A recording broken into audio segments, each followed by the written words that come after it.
Fálase. Do que se fala en praza.gal. Ola. O 24 de xullo de 2013, un tren Alvia tivo un accidente en Angrois, en Santiago. Morreron 80 persoas e 144 resultaron feridas. Poucas horas despois, dende os gobernos da época, afanáronse en sinalar un único responsable. O maquinista enterra na curva da Grandeira a máis velocidade da debida. Por se había algunha dúbida, filtráronse convenientemente unhas grabacións incompletas e mesmo unha captura descontextualizada do seu Facebook persoal. Non pasaran nin 24 horas e xa había construída toda unha verdade oficial que ia acompañada dunha advertencia. Quen se fixese preguntas, quen pretendese ir máis alá, quen cuestionase se a seguridade nese punto da liña de alta velocidade de Santiago-Ourense era ou non a correcta, estaba a atacar a alta velocidade española. Algo máis de 9 anos despois do accidente, o vindeiro 5 de outubro, inicialmente fixarse para o 20 de setembro, vai comezar o xuízo do caso Angrois. No banco dos acusados van sentar dúas persoas para responder dun sinistro sobre o que en praza.gal sempre tivemos claro que había moito máis que contar, que había moito máis do que nos quixeron facer ver naquela noite de xullo de 2013. Eu son David Lombao, en este 12º episodio do Fálase, o podcast informativo de praza.gal, imos refrescar feitos e voces sobre o acontecido. Como sempre, imos dar contexto para non perder memoria. Do que se fala en praza.gal.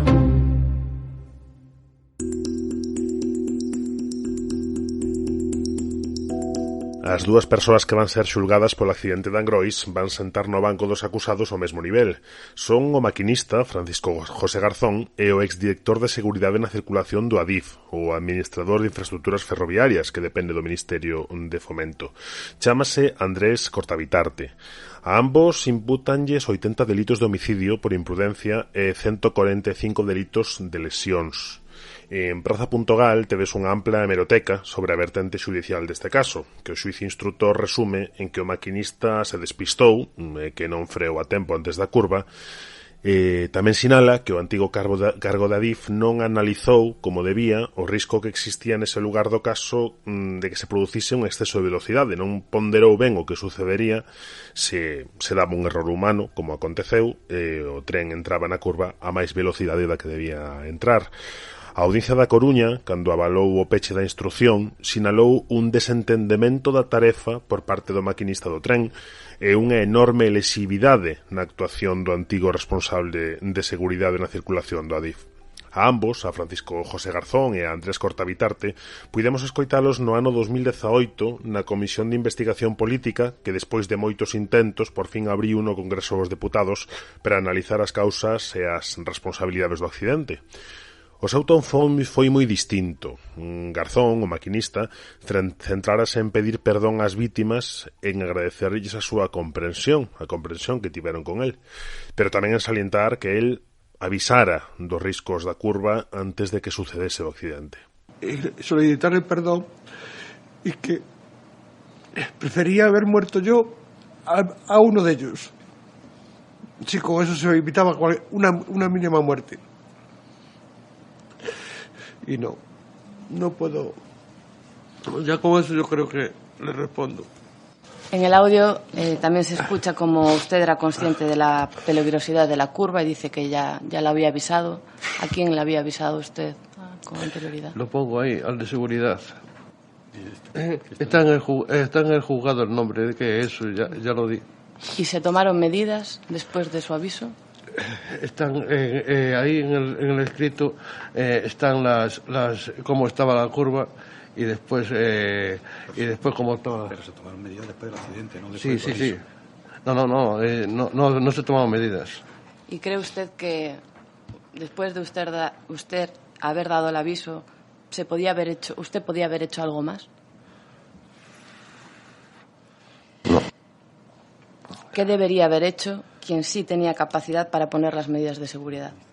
Lo que se hizo después del accidente. O ton de Cortabitarte foi moi diferente. Asegurou comprender o sufrimento das vítimas, pero deu un equiparalo co seu propio sufrimento. O antigo xefe de seguridade na circulación do Adif, o mesmo que autorizara personalmente en 2012 a desconexión do sistema de control constante de velocidade no Salvia, o dispositivo que en última instancia evitaría o descarrilamento en caso de fallo humano, el considerou que en última instancia está acusado non polo que fixo, non polo que deixou de facer, senón polo nome do cargo que ocupaba. El dolor que las víctimas y sus allegados han sufrido no es en absoluto comparable al sufrimiento que yo he tenido que pasar. El suyo es inconmensurable, irreparable. Sin embargo, ello no quita para que yo deba decir aquí que he sufrido por verme involucrado como uno de los presuntos responsables de un accidente en el que no tuve ninguna responsabilidad. Y me duele también que las víctimas hayan centrado su atención en mí y en mis compañeros ferroviarios. Cuando ocurren accidentes de esta magnitud, es frecuente que se busquen de manera precipitada responsables y, sobre todo, que se extienda la idea de que los responsables tienen que ser los de arriba. Sin embargo, estos prejuicios no ayudan a la búsqueda de la justicia. La razón principal de que yo me haya imputado es ni más ni menos el nombre del puesto que ocupaba cuando la línea 082 se puso en servicio: director de Seguridad en la Circulación. Ese aciago apellido, Seguridad en la Circulación, ha hecho creer a los jueces y fiscales del caso, y estoy seguro, a un amplio número de españoles, que mi departamento se encargaba de cualquier asunto relacionado con la seguridad en la circulación. Nada más lejos de la realidad. Lo que se fala en praza.gal. Cando comece o xuízo, máis de 9 anos despois do accidente, cumprirá, se cadra máis ca nunca, buscar o contexto do que sucedeu. Quen leva facendo xustamente iso, encadrar, buscar o contexto técnico, o contexto político, o contexto xudicial do accidente de Angrois, é o noso compañeiro David Reinero, xornalista de praza.gal. Moi boas. Boas tardes, David. E quen tamén leva todos estes anos poñendo foco na necesidade de que se saiba a verdade, de que saian a luz todos os ángulos do accidente, Jesús Domínguez, presidente da Asociación de Víctimas do Albia 04155. Pois sí, nos 9 anos que levo detrás do accidente de Angrois, unha das persoas que máis me sorprendeu polo seu comportamento é Jesús Domínguez. Viaxaba coa súa muller e as súas sobriñas desde Madrid, a cidade na que vive, a Galicia, naquel tren Albia. Ninguén da súa familia morreu, pero el quedou ferido, cunha perna esnaquizada que segue a darlle problemas 9 anos despois. É o presidente da Plataforma de Vítimas de Angrois, pero non lle gusta ser vítima. Non se vitimiza, senón que tenta analizar racionalmente as situacións ás que se enfronta. E iso suponlle ter na cabeza milleiros de datos das varias dúcias de tomos que ocupa a investigación xudicial. Jesús Domínguez, benvido outra vez a Praza.gal. Hola, buenas tardes. Muchas gracias por la entrevista y por darnos voz, ¿no? Que para nosotros es algo pues muy importante. En case 9 anos de instrucción do accidente, en Praza fomos contando todo tipo de erros e demoras do sistema xudicial e ocultacións das administracións implicadas. Cales foron para vostedes as máis graves ou as máis prexudiciais para a investigación?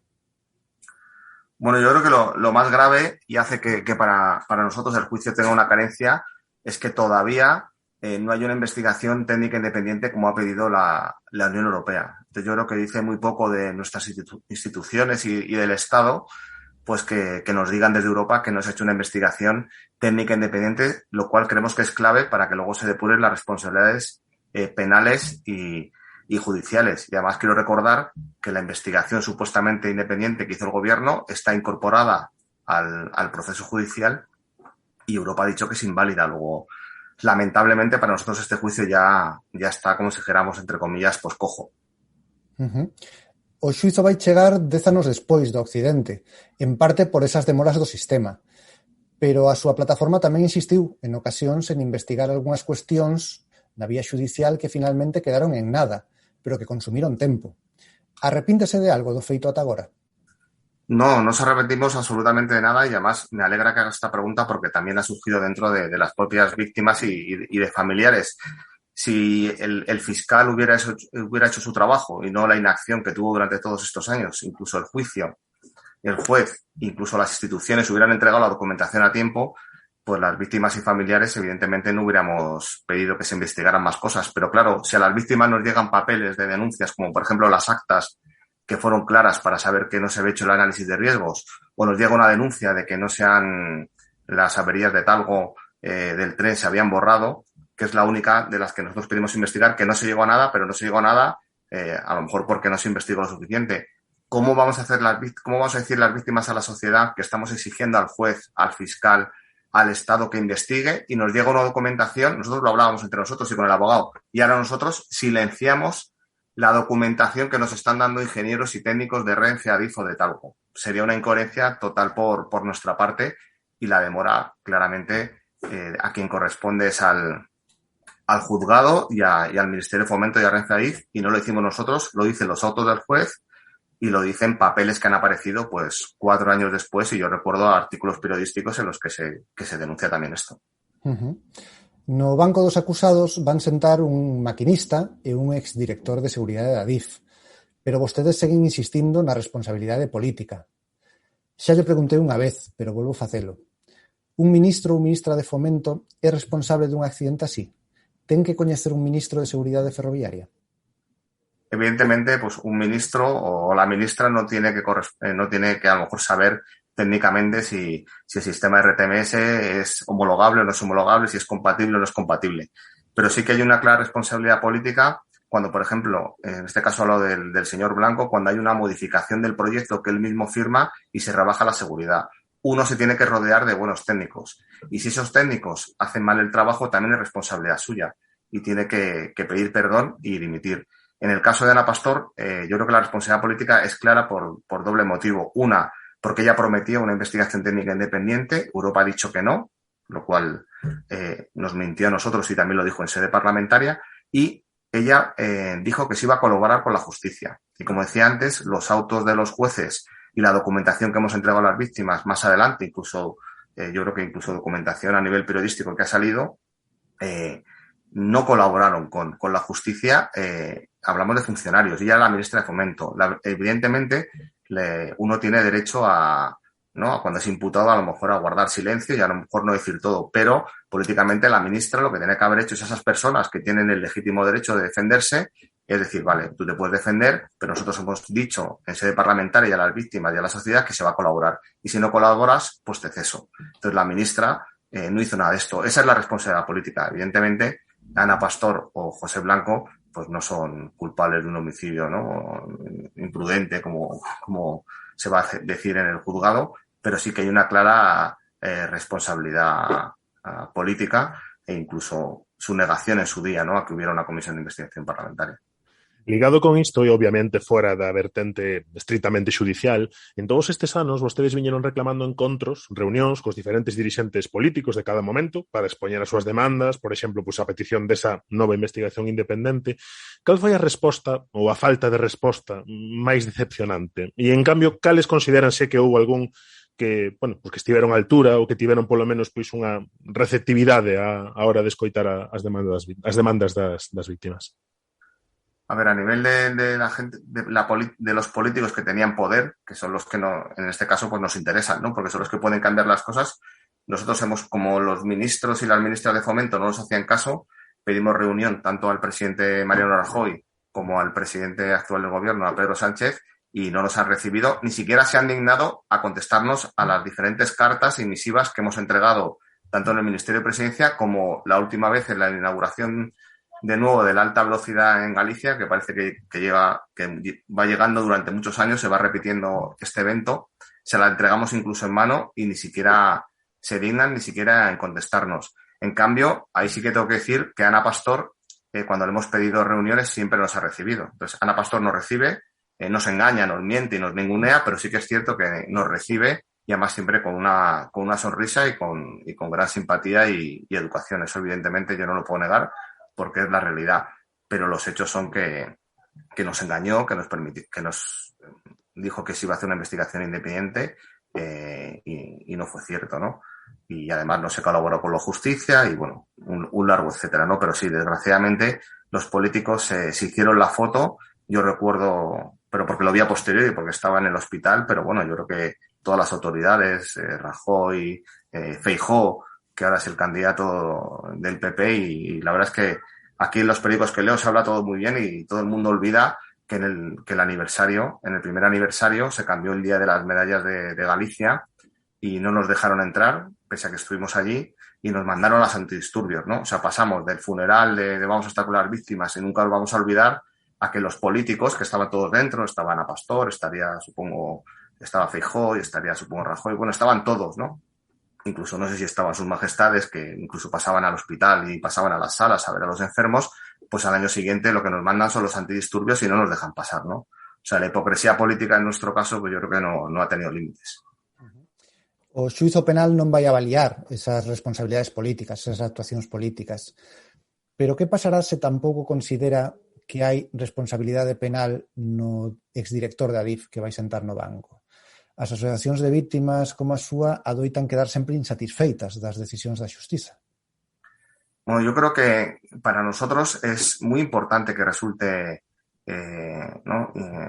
finalmente culpable el Adif. Yo no hablaré de una persona en concreto, porque evidentemente hay muchas carencias en el tema de normativa de seguridad. Ha habido 2 procedimientos de infracción y yo creo que es clave para que mejore la seguridad, porque si al final no se sienta en el banquillo a la gente que tiene la responsabilidad de la seguridad, pues volverá a ocurrir lo mismo, ¿no? Se inaugurarán las líneas de prisa y corriendo, serán los políticos los que marquen con las fechas, y en este caso yo creo que es un caso claro, y a mí me gustaría, porque la gente, no sé por qué, a lo mejor siempre que se habla de este tema te ponen el ejemplo del coche, ¿no? De, oye, pues es que uno va conduciendo y frena, ¿no? ¿Qué tiene que ver, no?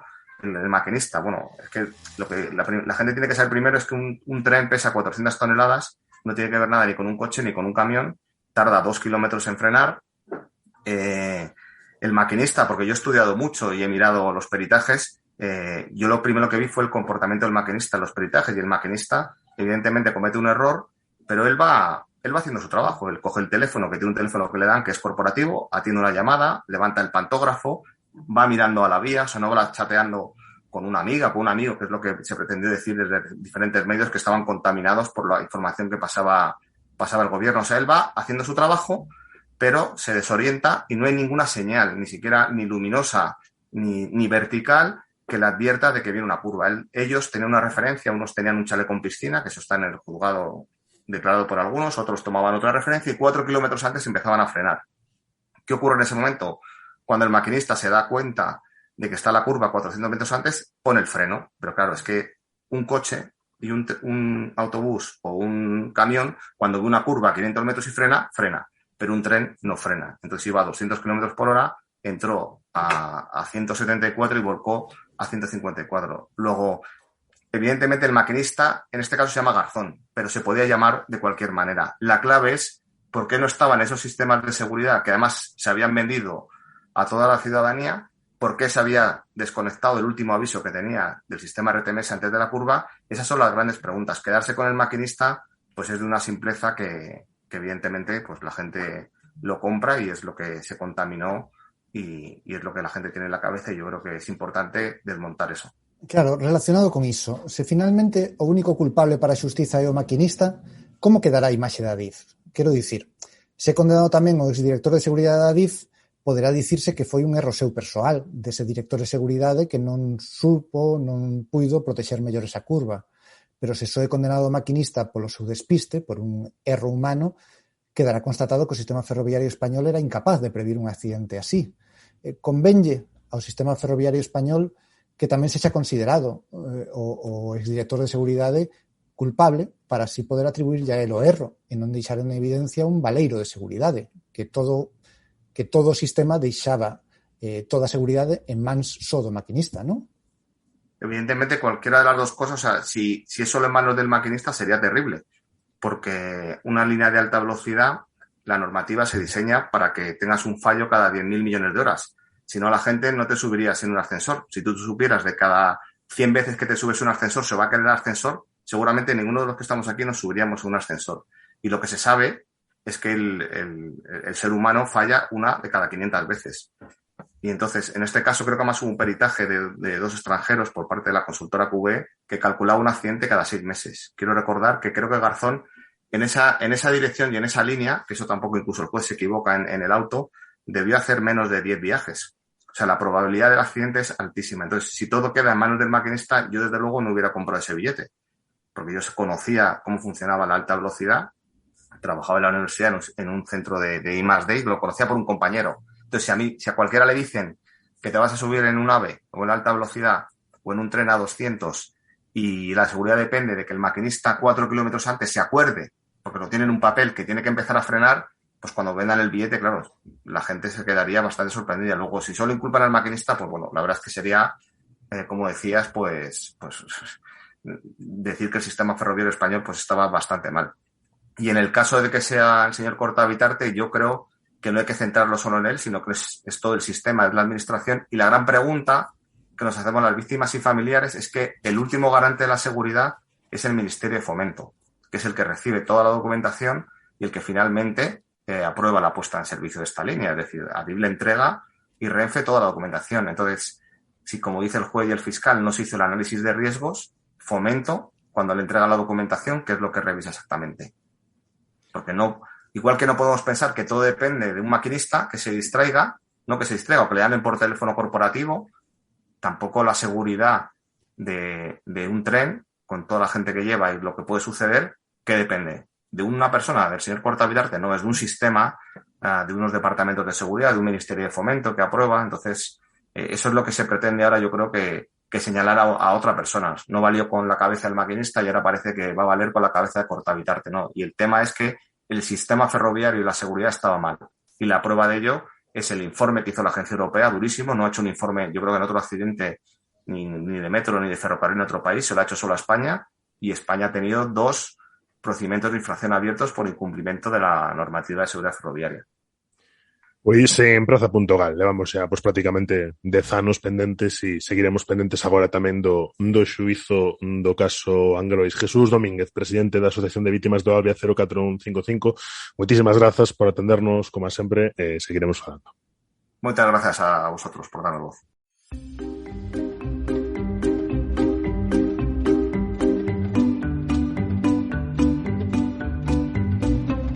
En vésperas do 9º aniversario do accidente de Angrois, en vésperas tamén do xuízo, en Praza.gal consideramos que era o momento de pararmos neste episodio monográfico, nesta conversa no Fálase, para lembrar, para non esquecer, para buscar o contexto dun sinistro do que imos escoitar falar moito contra o remate deste ano 2022, e precisamente por iso está ben ter os datos, as voces e a memoria presentes.